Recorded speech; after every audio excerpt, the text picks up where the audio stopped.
Elijah Jeudy picks the Bulldogs, a Philadelphia native defensive end pass rusher. Picks Georgia over a host of other schools. Dean Legge, Matt DeBerry. Matt, I want to bring you in right now, and let's talk about this pick up for the Dogs. When you see this kid play, he really can rush the passer, that's for sure.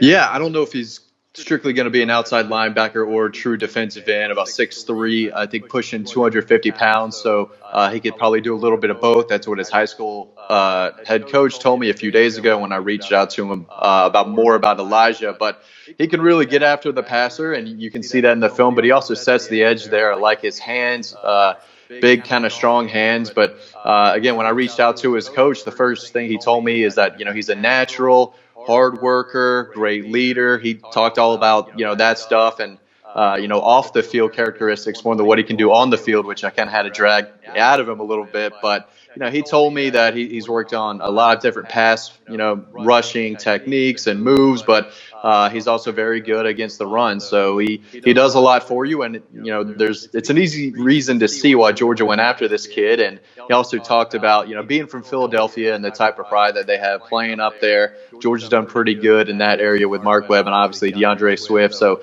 going up to Philly and getting another one here. But like you said, he does rush the passer really well. Yeah, that's pretty obvious. He can get off the ball, get off the line, get to the quarterback very quick. You watch his highlights, and that's really all we have to go on a lot of times, particularly with guys from Philadelphia. My question is naturally, and you never really see this on highlights, is can he set an edge? Is he only a pass rusher, or is he a guy that you can depend on to be Jonathan Ledbetter and get there, stay there, make sure the outside is contained? That's sort of the question that you have to ask. But I ask it because I don't know, not because I'm skeptical. I just don't know. And again, he's playing up in Philadelphia. I'm sure it's good football out there, but it's not like, what Jonathan Ledbetter and Malik Herring had to do playing big-time high school ball in Georgia, kind of getting accustomed to that already. So I don't think he's going to be asked to come in and play immediately because I think there's a lot of these guys from the 2019 and 2020 class along the defensive line who are going to be itching for playing time as well. So it's not like they need this kid to come in and immediately try to help them out. I think he'll be fine.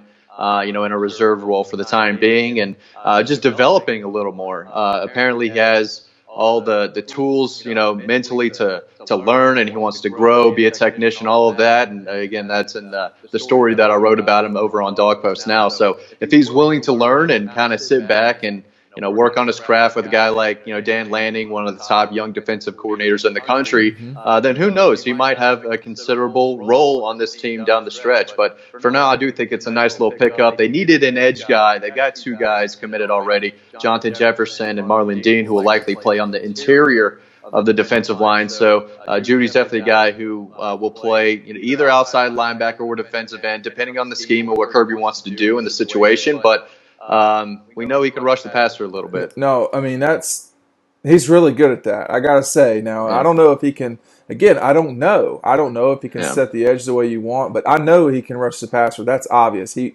it wasn't just one move the same time. It was, sometimes straight outside rush. I didn't see a bunch of bull rush, but he would stunt, go inside. He can get after the pass rusher, but in this league, you've got to do both. You got to stop the run. Well, no, especially at that spot. Yeah, you can have specialty guys. There's nothing wrong with that, but you want to have both. If the person can do both, that's a big deal. All right, Matt, I'm going to send everybody to dawgpost.com right now. DAWGPOST. Thanks for listening and watching. Make sure to click to subscribe. But let's read Matt's article right now.